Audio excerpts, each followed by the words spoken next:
Guys, bem-vindos a mais um vídeo aqui desse canal de React. Hoje a gente vai ver uma continuação de um vídeo. O que acontece? Tem um vídeo que eu vi há um tempo atrás, que é o iceberg dos otakus. E esse vídeo do iceberg dos otakus tem uma parte 2, né? Que é o mais perturbador iceberg dos otakus. O título mudou aqui, né? Que aparentemente eu salvei o vídeo quando ele tava naquele teste de A, B e C, tá ligado? O que o YouTube tem de função.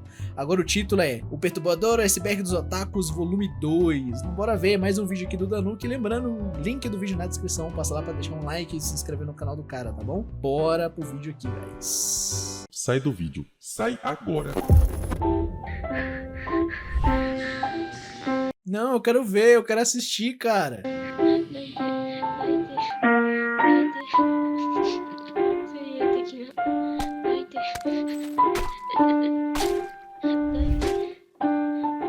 Antes de começarmos, eu gostaria de fazer duas observações rápidas. Mano, a gente tá vendo um vídeo de creepypasta ou é vídeo de bagulho bizarro do Japão, mano? Primeiro que, você não precisa ver a primeira parte para ver essa, tanto faz a ordem. E segundo que, diferente da parte 1, esse iceberg vai começar da camada 3, ou seja, eu só vou abordar temas mais sérios, bizarros, nojentos, então eu não recomendo assistir para quem é sensível a esse tipo de conteúdo, beleza? Então, vamos começar. Meu filho, esse aqui vai ser pesadão, fi, vai tirando, então bora, mano. A bandeira da geração Z.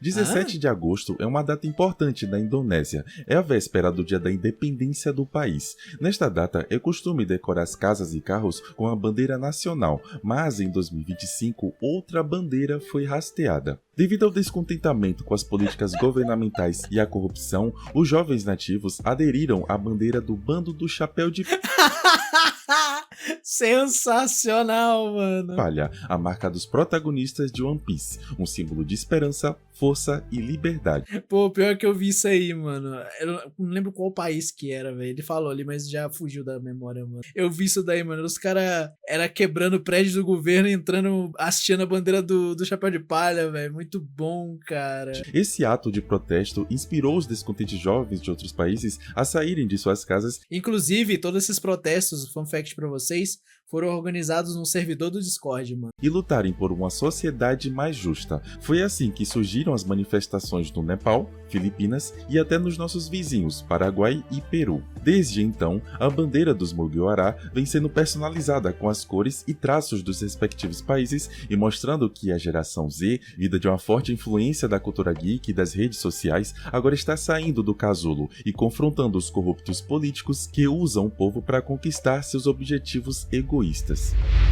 Bora fazer isso pro Roblox, voltar com o chat de voz. Difícil, mano, muito difícil. Péssimas legendas. A decadência da qualidade das legendas na Crunchyroll tem sido um tema recorrente e...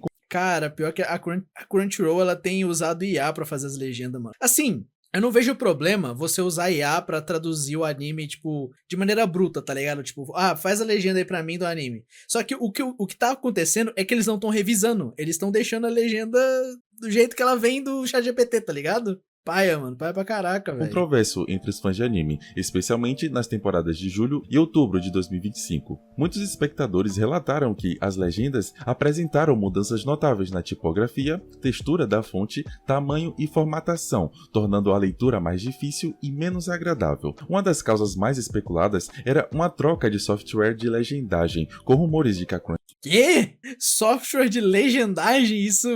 Tipo, o software pra legendar, beleza, mas esse termo existe? Legendagem? Crunchyroll teria abandonado a tradicional ferramenta Aegis-Sub em favor da Una, um sistema israelense utilizado por várias plataformas de streaming. Algumas pessoas temiam que essa mudança indicasse um futuro de uso da inteligência artificial nas traduções, o que gerou debates sobre a qualidade e autenticidade do trabalho. A Crunchyroll respondeu oficialmente que as falhas nas legendas foram causadas por problemas internos em seus... Não, tem uma legenda da Crunchyroll que vazou que eles estavam usando IA porque tinha o final do prompt do chat GPT na legenda, mano. Eles deixaram vazar isso, velho. Sistemas, negando o uso de inteligência artificial, mudanças de fornecedores ou métodos de localização recentes. Mesmo assim, de acordo com o site The Verge e comentários de usuários da plataforma, legendas feitas explicitamente pelo chat GPT... Ali, ó, tá ligado? É esse aqui, ó.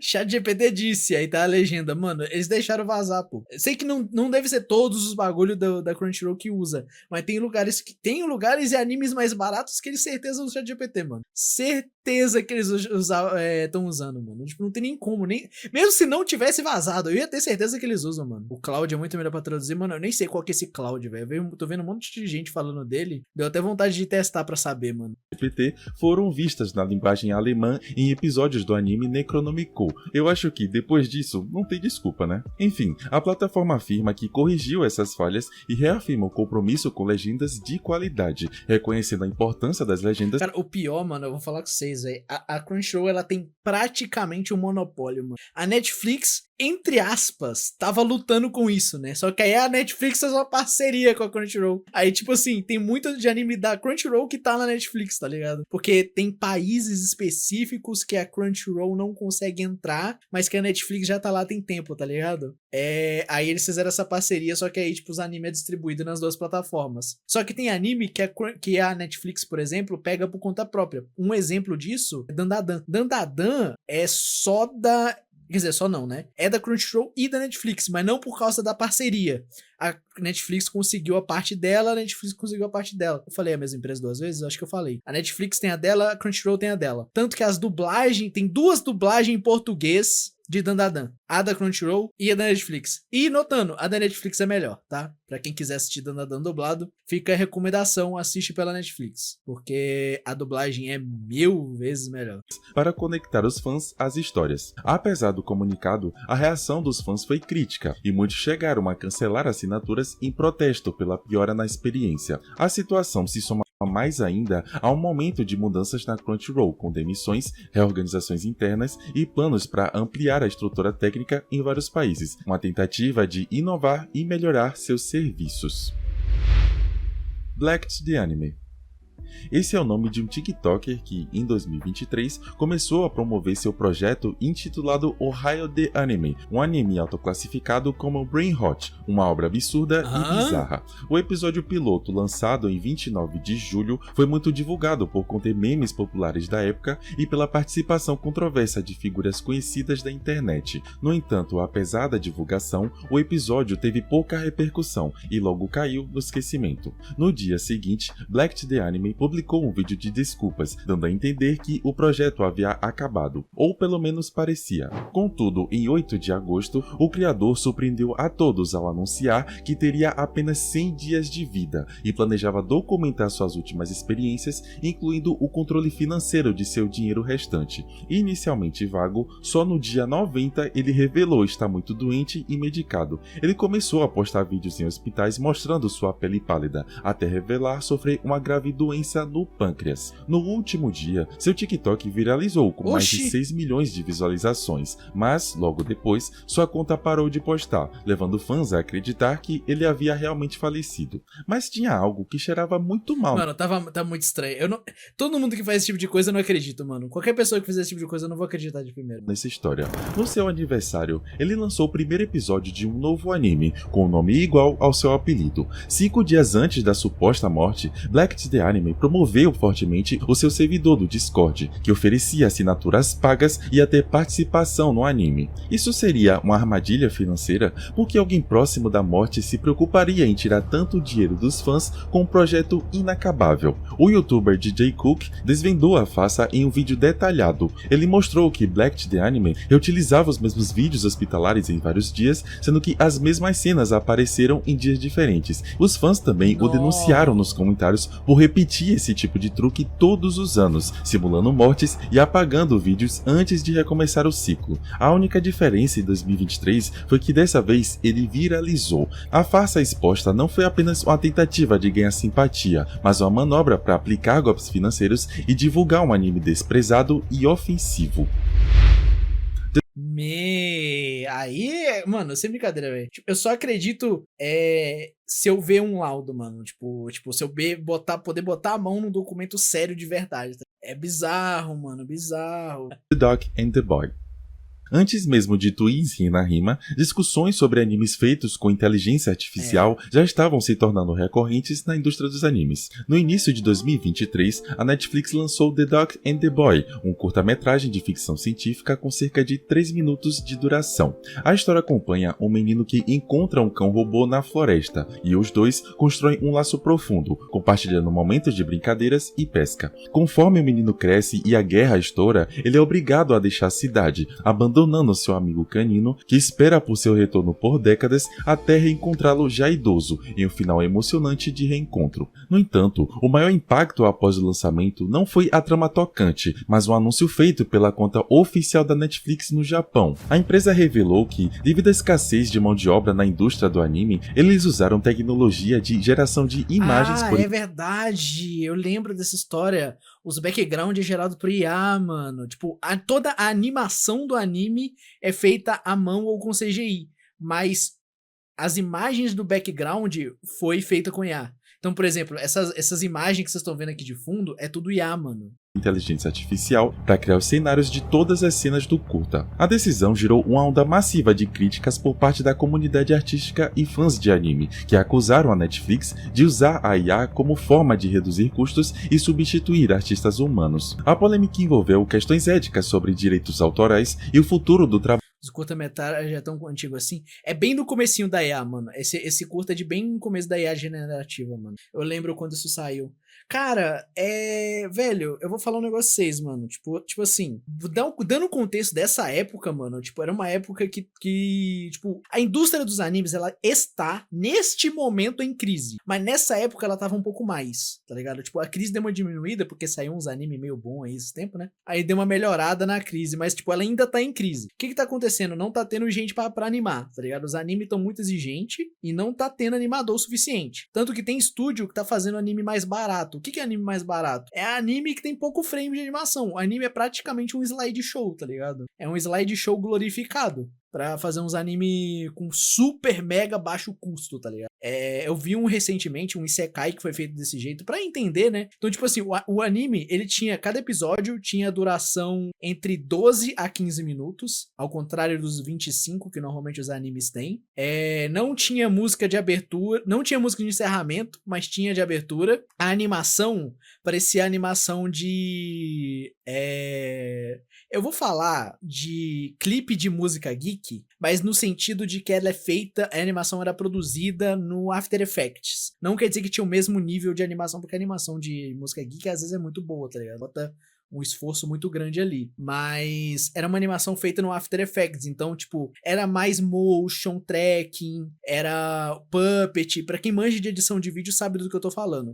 Não é uma animação frame a frame. Era movimentação de imagens paradas pra dar a ilusão de animação, tá ligado? Tem estúdios fazendo isso pra baratear a produção de animes que eles querem fazer, tá ligado? Muitos produtores de anime grande já falaram que se eles não pararem de focar nesses anime ruim, tá ligado? Tipo, anime tipo uns isekai da vida, tá ligado? Tipo, eu fico triste porque eu gosto de anime medieval, tá ligado? Eu gosto de anime medieval, mas, cara, sei lá, tá ligado? É estranho, é bem bizarrinho, sabe? Esse bagulho, tá ligado? Trabalho dos animadores japoneses, uma indústria já marcada por condições de trabalho extenuantes e baixos salários. Embora a Netflix alegue oferecer contratos com valores superiores... Pra você ter ideia, foi nessa época também que a MAPPA, né, o estúdio MAPPA, que é o estúdio Jujutsu, Shingeki... tava sendo altamente criticada por praticamente escravizar os seus animadores, tá ligado? A média do mercado e vise aprimorar os padrões do setor, denúncias como a do animador veterano Ipei Ichi contestam esses valores, mostrando que propostas da Netflix para estúdios como o MAPPA ficam abaixo dos padrões aceitáveis. O uso da IA na animação representa uma espada de dois gumes. Se por um lado oferece potencial para aliviar a carga de trabalho dos artistas, por outro lado ameaça diminuir salários, reduzir vagas e falhar em valorizar o... tá ligado? Que, tipo, a empresa que vai usar a IA, ela não vai usar, não, eu quero meus animadores trabalhem mais eficiente, não. Eles querem que 2 animadores façam o trabalho de 30 usando IA, tá ligado? Não é, tá ligado, tipo, não, esses 30 animadores vão trabalhar como 35 por causa da IA. Não, eles querem que 2 fazem o trabalho de 50 usando a ferramenta, tá ligado? Tipo, é isso que vai acontecer se IA passar pra virar anime, tá ligado? Fazer um anime de romance que mostra só a cabeça de 2 modelos VTuber, que no fim da temporada é um beijo, uma unidade de frame com um beijo, e as vozes de IA. Cara, tem um anime que ele tem tipo uma das anime entre aspas, tá? Tem uma das piores notas da Crunchyroll não, do My Anime List, que é um anime entre aspas, que foi gravado completamente dentro do VRChat, mano. Eu acho isso muito engraçado. Trabalho humano, sendo um forte ponto de debate no setor criativo. A má fama dos dubladores. Os seiyus, ou dubladores japoneses, são reconhecidos por fazerem um trabalho de qualidade, mas, por outro lado, a infidelidade conjugal tem sido um problema entre os profissionais desse ramo. No vídeo que eu fiz sobre a cantora Lisa, eu Mano, os caras é tipo assim, o japonês, mano, os caras é muito infiel, velho. Tipo, lá a taxa de traição no Japão é muito alta. cheguei a contar detalhes sobre a polêmica dela com o dublador Tatsuhisa Suzuki, então se quiserem podem dar uma olhada depois, mas aqui eu pretendo citar outros casos como o do Sakurai Takahiro, dublador conhecido por fazer as vozes do Geto de Jujutsu, o Reigen de Mob e também do Tomioka de Kimetsu. Caraca. Eu achei esse caso muito absurdo porque o Sakurai revelou que no casamento de 20 anos, há 10 anos ele já tinha um caso com uma funcionária da rádio em que ele era dono. Enfim, o escândalo provocou o encerramento da rádio, mas o Sakurai ainda permanece como a voz original dos personagens citados. Um caso mais grave ainda foi causado pelo Toru Furuya. Aos 70 anos de idade, ele não só traiu a esposa com uma mulher de 30, como também engravidou essa mulher, agrediu fisicamente e ainda mandou ela abortar. Mano, que cara é esse, mano?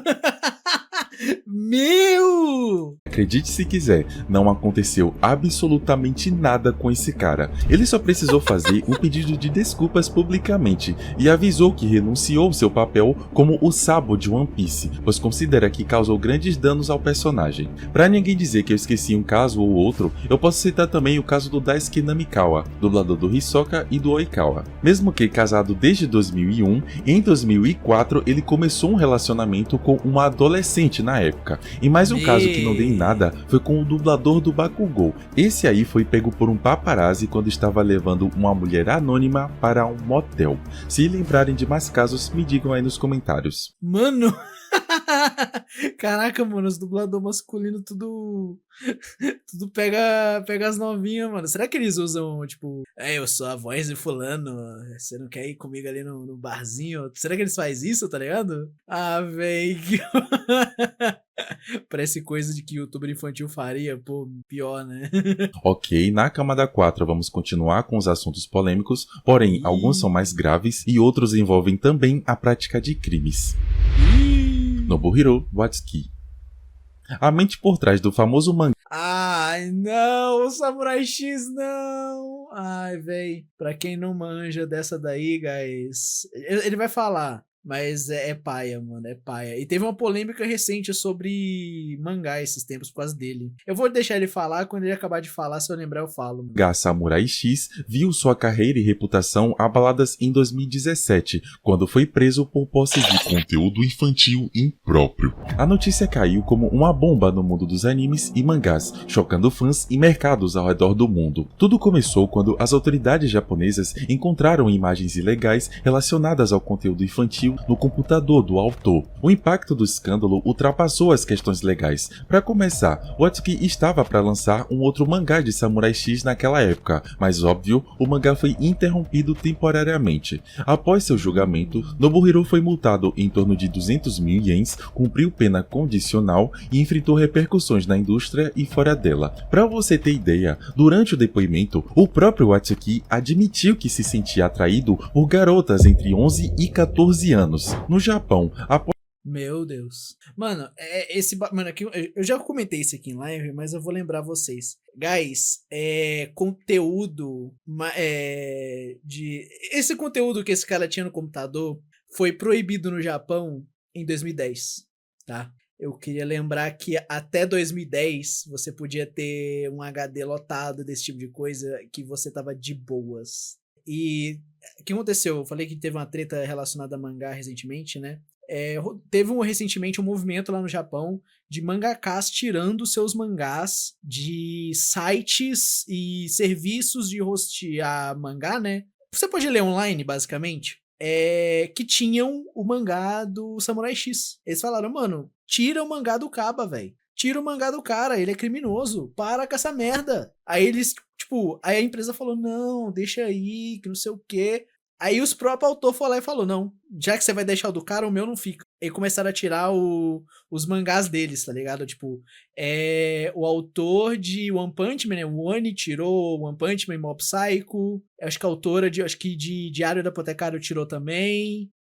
Foi basicamente uma greve, mano. Eles falaram, se você não tirar o mangá do cara, eu tiro o meu, tá ligado? E chegaram a remover, mano. Tinha acho que uns 8, 10 mangá que não tinha mais no site deles. Do dia pra noite, saíram um monte de mangá, tá ligado? Aí o site falou, não, vamos tirar, guys, vamos tirar, pode voltar, guys.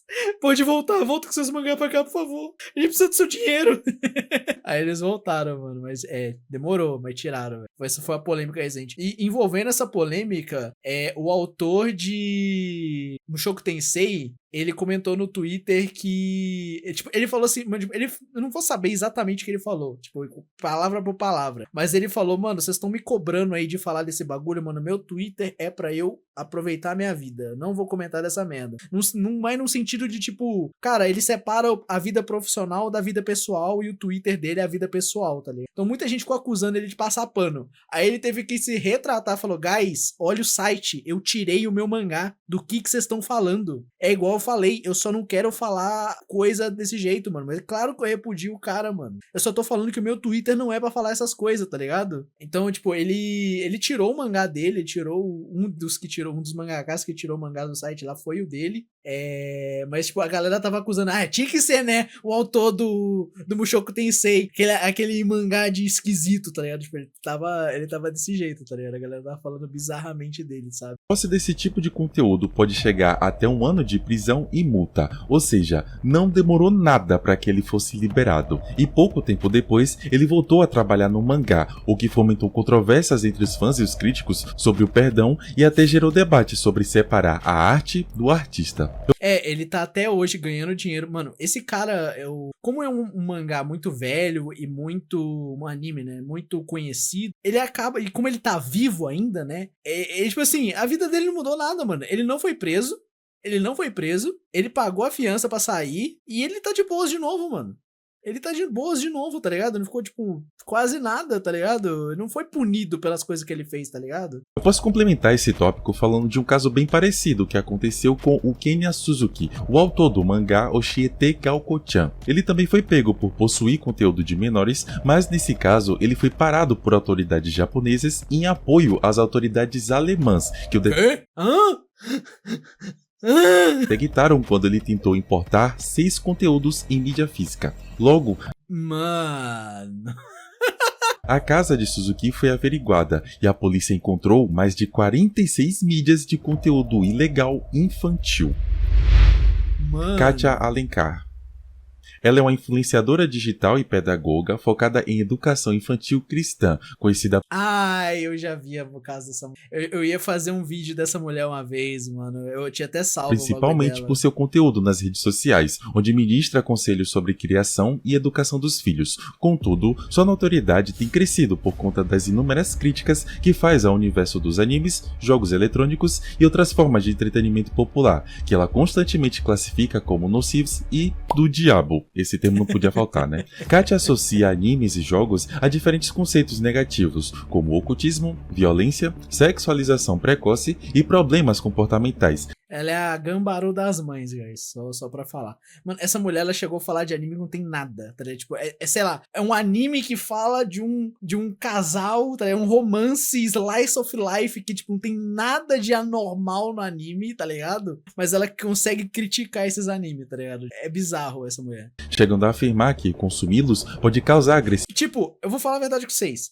Esse tipo de gente, eu entendo Entendo. Quando ela critica um Naruto, tá ligado? Quando ela critica um Jujutsu Kaisen, quando ela critica One Piece, tá ligado? Eu entendo. Honestamente, tipo, eu entendo pra caraca, porque esses animes tem uns bagulho meio estranho mesmo que dá pra criticar na visão delas, tá ligado? Mas, tipo assim, você criticar, por exemplo, esse vídeo que o moleque tá usando aqui de exemplo, né? Haikyuu, mano. É um anime de esporte. São meninos jogando basquete, vôlei, quer dizer. O que tem de errado nisso, mano? Pode jogar vôlei? Atividade, isolamento, vício e até alterações na sexualidade das crianças. Ela direciona críticas a obras consagradas pelo público jovem, como Naruto, Pokémon, Dragon Ball, One Piece, alegando que seus conteúdos promovem. Quero ver quando ela vê o episódio de Anuka 47 no South Park. Eu não lembro, acho que ela não falou de South Park, mano. Ela critica mais conteúdo japonês. Inclusive, um fun fact pra vocês aí, mano. Essa maioria dessa galera crente que critica coisa japonesa é preconceito, tá? É literalmente preconceito. Não no sentido de ser um pré-conceito, mas realmente no sentido de preconceito mesmo. Tipo, é quase... Eu ia falar racismo, mas acho que encaixaria mais com xenofobia, tá ligado? É preconceito pra caraca, mano. Porque, tipo, qualquer pessoa que, sei lá, velho, que pessoa com a mente boa, né, com a cabeça boa, que assistiu One Piece, vai entender que o One Piece é um anime da hora pra caraca. Porque, tipo, apesar de a gente acompanhar, na teoria, o grupo de vilões do anime, né, porque, pra quem não percebeu, guys, a Marinha é a polícia do mar, sabe? E os piratas, na teoria, são os caras do mal. Na teoria. Porque a marinha, às vezes, ela faz mais merda do que os piratas, tá ligado? E várias vezes dentro do anime, a gente vê o pirata fazendo coisa ruim e a marinha fazendo merda também, tá ligado? E o anime, ele critica bastante isso. Então, tipo, eu já vi mãe criticando o One Piece falando: ai, você tá vendo um anime que fala do vilão, mano. Tipo, beleza que ele é o vilão, mas o Luffy é o humano mais bondoso do anime inteiro, tá ligado? Tipo, o protagonista do anime é o ser humano mais bondoso do anime. O cara não faz maldade, não matou uma pessoa até agora, tá ligado? Tipo, ele é o vilão, entre aspas. Ele pode ser fora da lei, mas vilão nunca, tá ligado? Vilão nunca, tá ligado? Então, assim, é bizarro o que esse povo argumenta, tá ligado? Tipo, uma vez... eu vi uma pessoa criticando, tipo, jogar polícia e ladrão, tá ligado? Tipo, por que você brinca de ser um bandido? Tipo, oi? É uma brincadeira, você não tá literalmente sendo um bandido, você é um pega-pega com o nome, tá ligado? É só pega-pega. Caraca, mano, é estranho esse povo, sabe? Você pode mostrar a Sakura Card Captor, a coisa mais pura e inocente possível sobre uma garotinha capturando cartas pra prevenir o mal. Pessoas vão usar a casa do demônio. Mas é porque é tarô. Tarô é uma forma de espiritismo, pela palavra dessas pessoas. Ô, Cami, você tem que entender que é o seguinte: qualquer coisa sobrenatural, independente do que seja, é do demônio, tá ligado? Qualquer coisa, independente do que seja. A minha mãe, por exemplo, ela já achou estranho uma vez que um desenho pra representar o vazio de uma cena, ele fez passar um ventinho na tela, tipo, animado. Ela achou que o ventinho era um fantasma. Era aquele desenho antigo sobre os moleques numa escola, sabe? Tipo, que era... acho que o nome do desenho é Hora do Recreio, uma coisa assim, porque todo o desenho passava sempre na hora do recreio da escola. E ela achou que esse ventinho era um fantasma. Eu falei: mãe, é um desenho normal sobre crianças normais. Não tem, tipo, um robô, um fantasma que é amigo, nada. São crianças normais, tá ligado? Tipo, eu tive que explicar pra ela que aquela cena do ventinho era só um jeito artístico de representar que o personagem da cena tava sozinho, tá ligado? Tava sentindo vazio ali, entendeu? Então, tipo assim, é estranho o tipo de pensamento desse povo, tá ligado? Eles têm um pensamento meio dentro de uma caixa que é meio difícil de entender o que tá lá dentro, tá ligado? Porque tem muita coisa lá dentro. Então, tipo, Sakura Card Captors eu até entendo quando uma mãe dessa critica, né? Porque apesar dela indo lá e só capturar a carta, né? As cartas são um monstro, tem poder mágico, beleza, né? Aí a gente entende ali por que ela tá achando errado, tá ligado? Mas tem uns ali que não faz sentido, pô. Igual eu falei que mais cedo, né? Pessoa criticando o Haikyuu. Haikyuu é um anime de jogar vôlei, mano, tá ligado? Se fosse um Super 11, às vezes eu até entendia, porque o Super 11, não dá pra saber se as coisas que tá acontecendo tá na cabeça das crianças ou não tá ligado? Porque tem, tipo, sei lá, ao mesmo tempo que tem um episódio que é uma partida de futebol com poderzinho, ao mesmo tempo tem um outro episódio lá que um moleque chuta uma bola e destrói uma escola. Tá ligado? Então, tipo assim, tem coisa que parece ser coisa só da cabeça das crianças, né? E tem coisa que não faz sentido. Por exemplo, o Beyblade antigo, né? O Beyblade antigo, você pode falar que era tudo cabeça das crianças, tá ligado? Aí você tem o Metal Fusion, que tem aquela parte lá que fala que o Moisés usou a Beyblade pra separar o Rio Nilo, tá ligado? Promovem comportamentos contrários aos valores cristãos e são prejudiciais para o desenvolvimento infantil. Além de denunciar o conteúdo, Katia promove seus cursos e livros, que têm como proposta libertar as crianças e pais desses perigos. Suas declarações e produtos têm gerado controvérsia intensa nas redes, especialmente pela forma como utiliza conceitos religiosos para desqualificar críticas e debates, muitas vezes apelando para a falta do Espírito Santo como argumento final para silenciar seus opositores. Assim. Influenciadores e críticos da cultura pop apontam que suas análises são superficiais e baseadas em desinformação, ressaltando que muitas alegações carecem de fundamento, como a ideia de que animes influenciam as crianças a se tornarem homossexuais, ou que práticas como jogos de Minecraft e Roblox induzem ao ocultismo. Sua postura tem sido vista como parte de um movimento maior de preconceito e intolerância, não só contra a cultura otaku, mas também a todo o mundo geek. É muito preconceito, tá ligado? É muito preconceito. É tipo assim, mano, sem brincadeira, velho. Velho, como é que diz? Tipo, sei lá, mano, é um negócio tão paia você ver um pai, tipo, que essa mulher com certeza tem filho. É muito paia você ver um filho negando o seu filho de se divertir com uma argumentação chula. Tipo, uma argumentação que às vezes não faz sentido, tá ligado? Tipo, eu falei, eu entendo você privar o seu filho de assistir um Dragon Ball, um Naruto, porque você acha que aquilo ali vai fazer tal coisa com seu filho, porque, sei lá, tem uma, por exemplo, a Kurama do Naruto, por exemplo. O Naruto várias vezes fala que ele tem um demônio dentro da barriga dele, tá? Isso aí é um bagulho que tá o anime inteiro, não tem como você negar. Mas, tipo, tá ligado? Não faz tanto sentido assim no final, sabe? Eu não tô Por que eu não tô surpreso dela tá vendendo o curso? Nem faz sentido ela vender curso, mano. Ela vai vender curso de quê? Como ser mais cristão? É tipo aquele mano lá do iceberg do Nando Moura que tá vendendo curso de ser judeu. Acho engraçado que quando o Leão Lobo fez aquele programa contra Yu-Gi-Oh! E um monte de criança da minha escola jogou carta fora, eu peguei todos e levei pra minha casa e me perguntou onde é que eu achei. Eu disse, achei no lixo. Jogaram fora, agora é minha. E ela ainda me deu dinheiro pra comprar. Mas, mano, tá certo, tá ligado? Tipo, muitas coisas na vida eu vi, tipo, pessoas, né, sendo mais ou menos liberais com os filhos. Tipo, eu me surpreendi uma vez, e fiquei muito bravo, inclusive. Eu me surpreendi e fiquei muito bravo. Porque eu sempre fui proibido de fazer as coisas. Fui proibido de ver anime, fui proibido de ouvir música, sabe? Tipo, sempre tive um monte de regra que eu tinha que seguir. Aí um dia eu chego na casa de uma pessoa, tá ligado? Da mesma religião da minha mãe. Eu chego na casa da pessoa, todo mundo lá faz tudo o que eu não podia fazer, mano. E a pessoa tava de boas. Porque você tem que entender o seguinte, guys. Eu digo isso, né? Porque o que acontece? Nesses bagulho, no caso da religião da minha mãe, né? Na religião da minha mãe, você tem privilégios. Como assim privilégio? Você pode fazer coisas dentro da igreja, né? Então, tipo assim, você tem o privilégio de limpar a igreja. Tipo, a pessoa fica feliz de ganhar um trabalho que ela não vai receber um centavo por aquilo, tá ligado?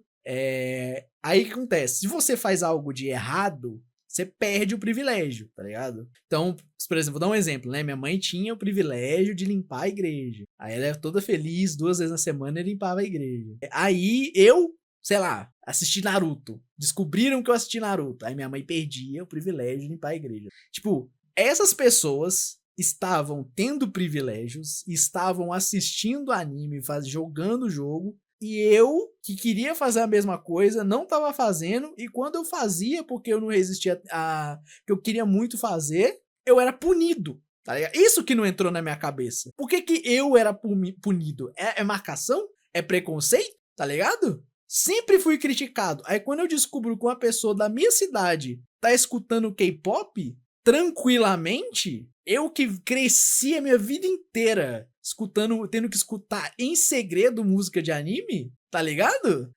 Eu fiquei muito chateado, mano. Tipo assim, sem brincadeira, mano, se um dia, né, eu sei que isso com certeza vai acontecer em algum momento, tá ligado? O ancião da religião daqui da minha cidade, da minha mãe, falar, por que você não volta? Você não tem interesse em voltar, não sei o que. Isso eventualmente vai acontecer, tá ligado? Tipo, com certeza vai acontecer, porque eles fazem isso. Eu vou ter preparado uma lista de coisas pra falar, mano, vocês são assim, assim, assim, assim, assado, vocês me proibiam de fazer isso, isso, isso, aquilo, outro, sendo que não tinha nada a ver. Eu tentava discutir com vocês e vocês não aceitavam. Então não adianta discutir com vocês. Vocês fazem uma coisa que se eu for pra Belo Horizonte isso não vai acontecer, tá ligado?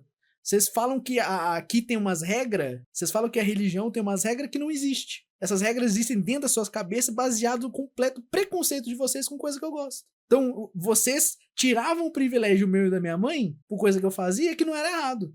Isso não é justo. E vocês sempre falam sobre justiça, que a religião, que não sei o que, que o outro lá é justo, mas na verdade, no final, vocês não são justos. Tá ligado?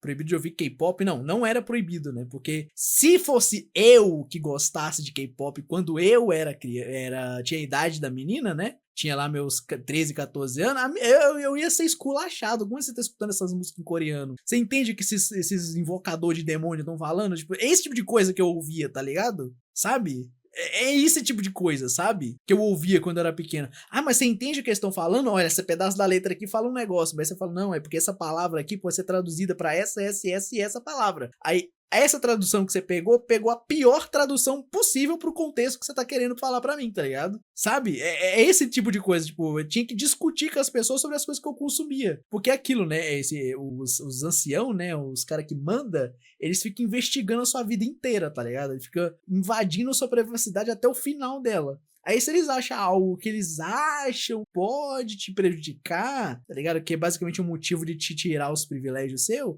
eles vão falar, pô, você tá fazendo tal coisa, você tá escutando essas músicas aqui, aí essa música que eu vi que você escuta, ela fala sobre isso, aí você vai lá olhar como assim a música fala disso? Eu não conheço as letras da música que eu escuto, me mostra aí. Aí o cara vai lá e mostra a letra da música traduzida toda errada, né? Porque traduzir japonês diretamente português é uma merda, você tem que traduzir pro inglês, entender o inglês pra saber traduzir para português, porque fica menos pior você traduzir diretamente do japonês pro inglês. Aí você fala, não, pô, é que essa frase aí que você falou, que você tá lendo aí, é que esse kanji aqui, essa palavra aqui, ela tem 7 significados com 7 contextos diferentes. Aí o Google, ele te deu simplesmente o pior resultado possível dessa tradução, tá ligado? Tipo, sei lá, a frase, sei lá, da música queria falar que o cara ia comer uma maçã, só que, sei lá, o kanji de maçã, em um contexto muito específico, quer dizer buceta, tá ligado? Aí, do nada, a minha música ficou sexual do incrível nada, tá ligado?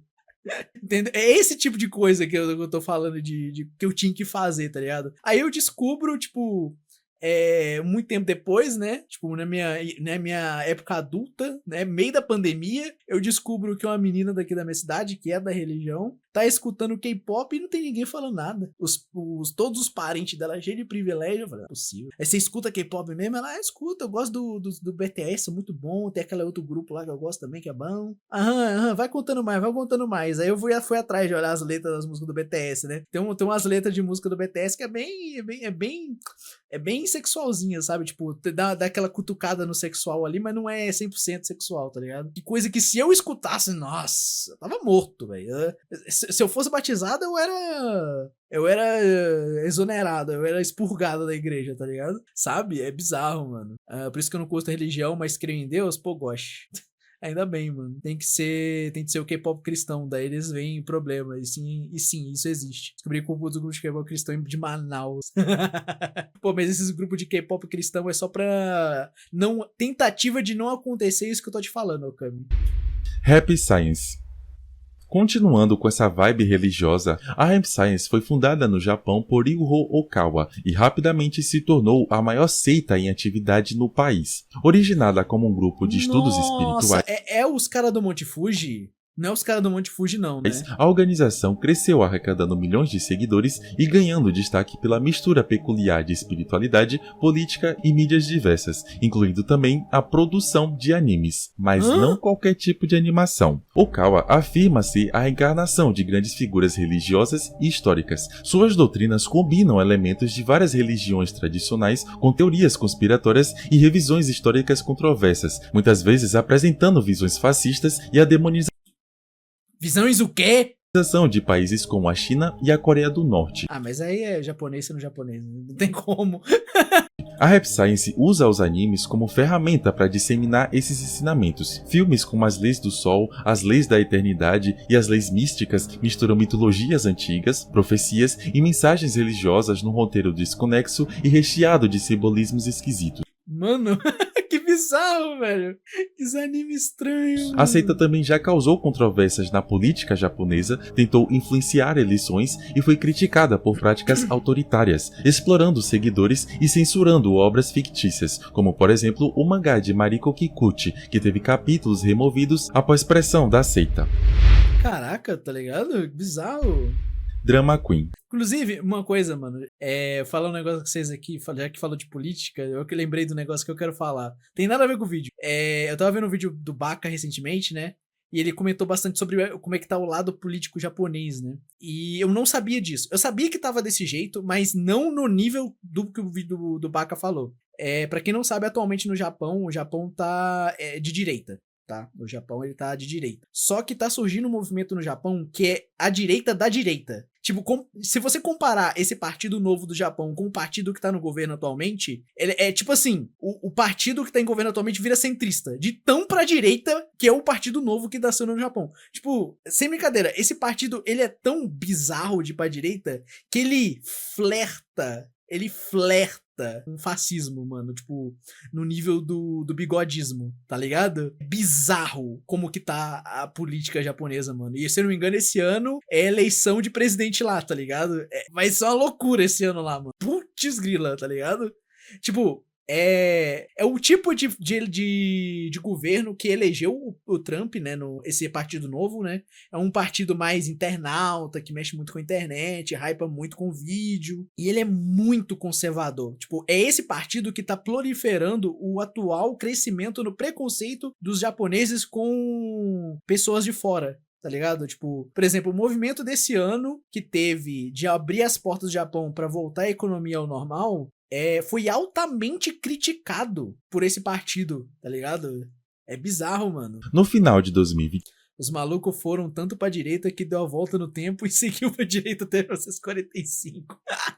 Por aí, Okami. Não, da seita. Drama Queen. No final de 2024, a plataforma Manga Plus da Shueisha lançou um novo mangá chamado Drama Queen, e com apenas uma semana no ar, a série se tornou a mais vista da plataforma. Mas isso aconteceu não pela sua popularidade usual ou enredo tradicional. Drama Queen causou um intenso debate por seu conteúdo altamente controverso. A trama se passa no Japão, 9 anos após alienígenas salvarem a Terra de uma catástrofe. Depois desse ato heróico, mais de 17 milhões desses alienígenas se estabeleceram no país, coexistindo em tese pacificamente com os humanos. No entanto, a protagonista Nomamoto nutre um ódio profundo contra os extraterrestres, a quem considera arrogantes e condescendentes. Nomamoto logo conhece Kitami, um homem que tem motivos pessoais para odiar alienígenas, pois sua família foi morta por esses seres. Eles formam uma aliança movida pelo ressentimento, e em um evento chocante já no primeiro capítulo, eles acabam matando e cozinhando um alienígena. O mangá acompanha suas ações contínuas de caçar e consumir esses seres. Mano, eles comeram ET! Será que era gostoso? Será que tinha gosto de frango? Tentativa extrema de limpar a cidade. Essa premissa provocou acusações sérias de promover racismo e xenofobia, com críticos apontando que as criaturas alienígenas são claramente uma metáfora para imigrantes ou estrangeiros no Japão. Além disso, algumas cenas e diálogos mostraram Nomamoto expressando seu ódio de forma irracional, incluindo atacar alienígenas pacíficos. Por outro lado, defensores da obra argumentam que o ódio dos protagonistas é um artifício narrativo que deve ser interpretado de maneira mais complexa, especialmente considerando que o Japão mantém políticas imigratórias rígidas. O país também enfrenta tensões contra o turismo excessivo e desrespeito cultural por visitantes estrangeiros, o que pode refletir parte da atmosfera atrás do mangá. Até o É meio bizarro como é que tá a situação lá no Japão, mano. Tipo, você abrir as portas do seu país, né, aproveitando o gancho que eu falei. Mano, eu dei 2 ganchos muito específicos nessa live, né? Antes de o cara entrar no tópico de religião, eu tava falando de quê? Religião. Sem querer. Aí o cara falou de imigrante, eu do nada comento sobre imigrante. Que bizarro, que coisa, que que gancho é esse que eu tô fazendo? Eu não vi esse vídeo não, tá, guys? Foi 2 ganchos muito específicos, tá ligado? Foi sem querer pra caraca isso aqui, tá? Mas voltando ao que eu ia falar, você abrir as portas do seu país, tem 2 lados da moeda, né? Tem o lado bom, dinheiro, é literalmente moeda, né? Você vai ganhar mais dinheiro. O Japão, ele tá precisando de imigrantes ricos, né? Então, abrir as portas para turismo foi uma das melhores coisas que ele fez em questão monetária pro país. Porém, é aquilo, né? Você tá trazendo pessoas de fora e nem todo mundo é respeitoso, nem toda pessoa tá indo pra só ver os lugares, tirar foto bonitinho. Tem a galera estranha que vai aí também, tá ligado? Tipo, isso não só no Japão, qualquer país, tá ligado? Tipo, é bizarro, tá ligado? É bem bizarro isso de acontecer. Tanto que, se eu não me engano, o Speed evita ir em país que é mais rígido em regras, né? Porque ele sabe que vai juntar muita gente em volta dele e a galera desses países que são mais rígidos, não gosta muito que isso aconteça, tá ligado? Por exemplo, se o Speed do nada dropar em Shibuya, o Shibuya vira um caos.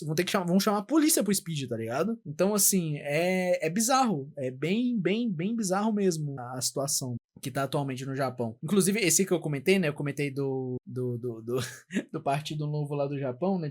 Da direita, né?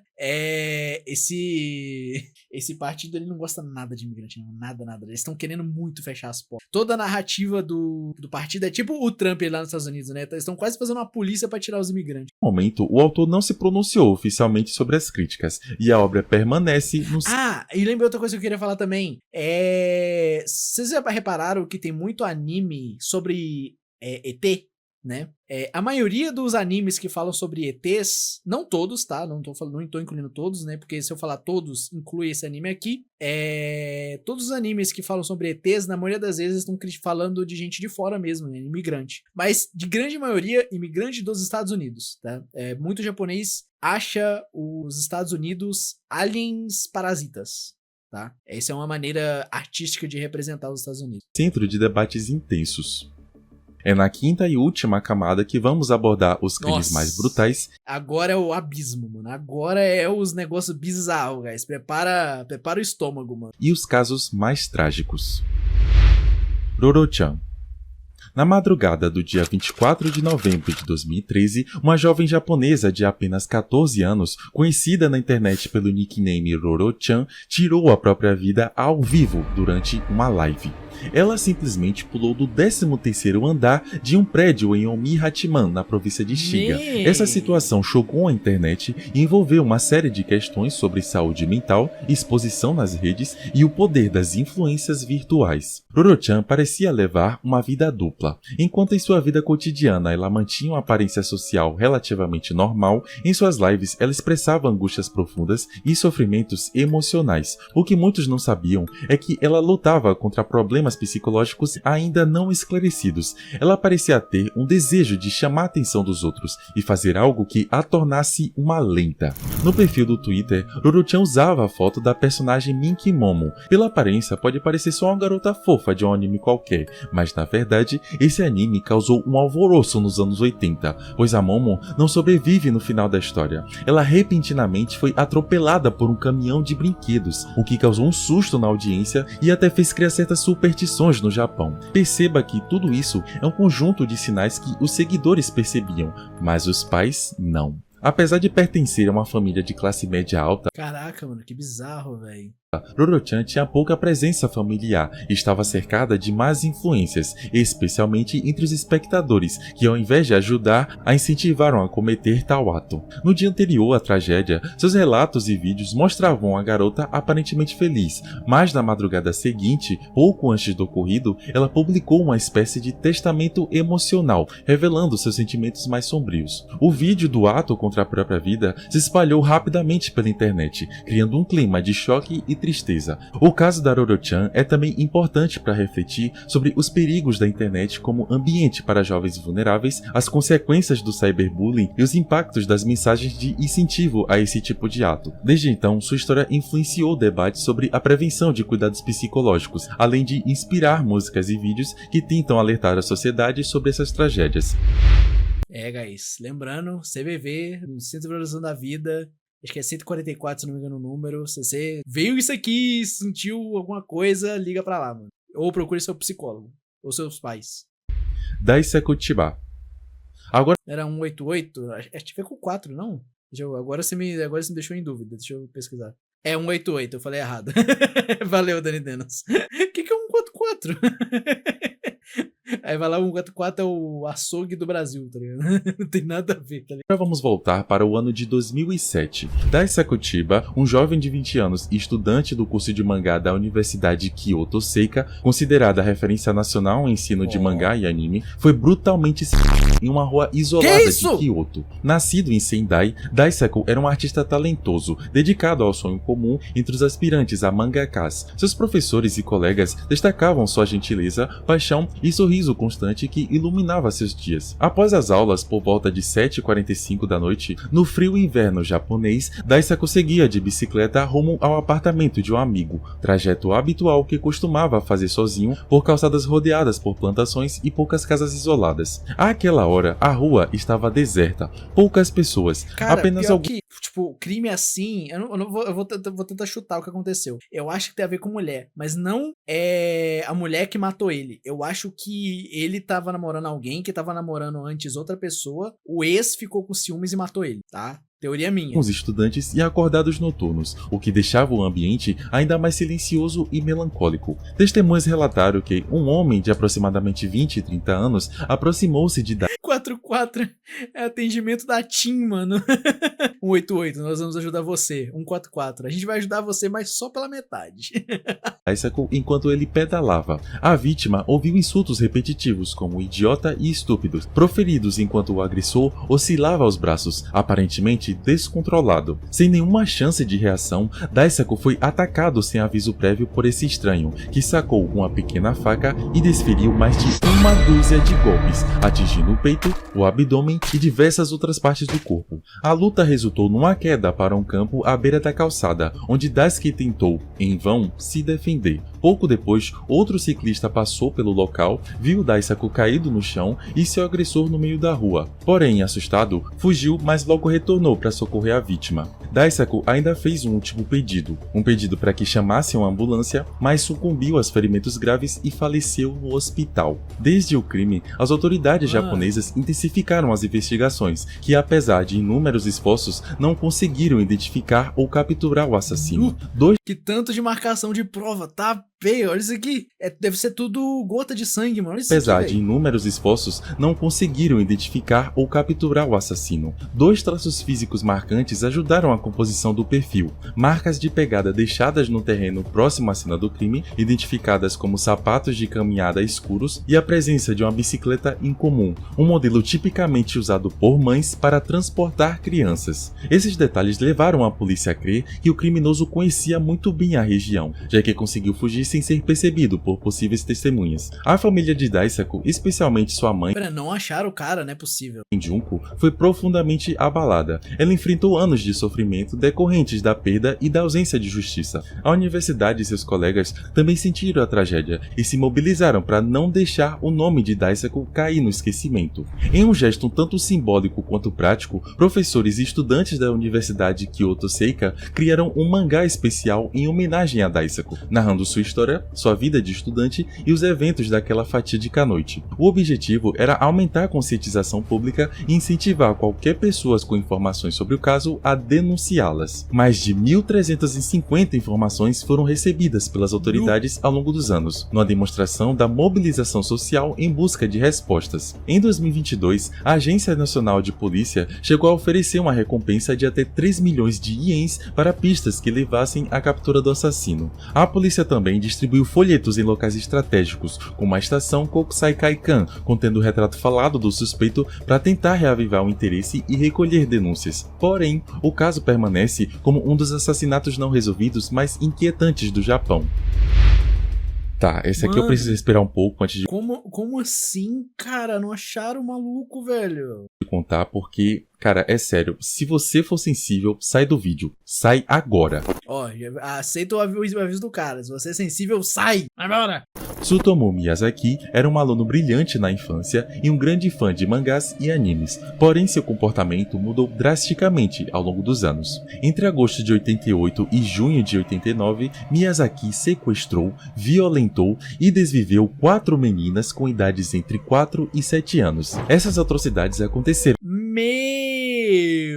Que isso, cara? nas regiões de Tóquio e Saitama. Seu modus operandi era brutal. Ele dividia corpos, se é que me entende, enviava cartas anônimas às famílias das vítimas contendo as partes dos corpos, praticava atos repugnantes com pessoas sem vida e até canibalismo, chegando a beber o sangue e consumir partes de suas vítimas. Além disso, Miyazaki mantinha uma coleção de milhares de fitas de vídeo, algumas contendo animes, filmes de terror e cenas perturbadoras, incluindo também filmagens relacionadas aos seus próprios crimes. A polícia inicialmente investigava desaparecimentos sem conexão aparente, até que, em 23 de julho de 89, Miyazaki tentou atacar uma menina de 5 anos em um parque. O avô da criança o confrontou e Miyazaki, covarde, fugiu, mas por conta desse alvoroço ele foi preso logo depois. Durante o interrogatório, ele confessou os 4 assassinatos. Ele contou detalhes horripilantes de seus crimes. Revelou sentir desconforto com mulheres adultas, motivo pelo qual escolhia crianças como vítimas. Essa frieza e ausência de remorso chocaram. Eu acho que isso aí é resultado dos problemas sociais do Japão, mano. Esse cara, tipo, ele tava 2 palitos de virar um hikikomori, tá ligado? Tipo, não sair de casa, tá ligado? Teve um caso que eu vi recentemente que o maluco preservou o apartamento onde a mulher dele foi morta por 22 anos, porque ele acreditava que no futuro os testes com DNA seriam mais efetivos. Ele passou 22 anos pagando aluguel. E realmente encontraram o assassino porque ele manteve a cena de crime intacta. Caraca, nice! Até mesmo os investigadores e o público. E a mídia japonesa intitulou Miyazaki como o assassino otaku, devido ao seu interesse obsessivo em cultura pop, mangás e vídeos violentos. Veredito: Miyazaki foi julgado, condenado à pena de morte e executado por enforcamento em 17 de junho de 2008. Ainda tem pena de morte no Japão? O caso ainda é lembrado como um dos mais chocantes da história criminal do Japão, e sua família também sofreu grandes consequências, incluindo o pai de Miyazaki, que tirou a própria vida em 1994. Mas o cara deve ter se sentido muito envergonhado. Se você ainda não viu os outros casos bizarros, eu vou deixar aí na tela pra você dar uma olhada. Muito obrigado por assistir, eu vou ficando por aqui, eu sou... Mano, a última camada foi tipo uns 3 casos, velho. Eu acho que tem mais coisa que ele pode falar, mano, mas tipo, acho que não rola porque ele não vai conseguir nem monetizar o vídeo, porque, tipo, esses casos foram bizarros, mas eu tenho certeza que deve ter coisa pior, mano. Porque esses icebergs costumam ter uns bagulhos sinistraço, tá ligado? Deixa eu pesquisar aqui, Japão. Sim, o Japão mantém a pena de morte com punição legal para crimes graves, sendo o enforcamento o método utilizado. Caraca. É aplicada principalmente em casos de assassinatos múltiplos ou crimes hediondos. A pena é apoiada pela maioria da população, embora enfrente críticas internacionais devido ao sigilo do processo e longos períodos de espera no corredor da morte. Então o corredor da morte do Japão tem que dar uma encurtada, né? Já que é um corredor, né? Tem que dar uma encurtada aí, né? Que aparentemente a galera fica muito tempo esperando. Bizarro. Mas, guys, esse aí foi o vídeo, mano. Eu apertei o botão errado. Muito obrigado a esse aí que assistiu. Lembrando, o vídeo vai estar na descrição. E lembrando, guys, se você sentiu alguma coisa aí nesse último andar do iceberg, procure ajuda, por favor. Mas é isso, guys. Obrigadão por ter assistido. E eu vejo vocês no próximo vídeo.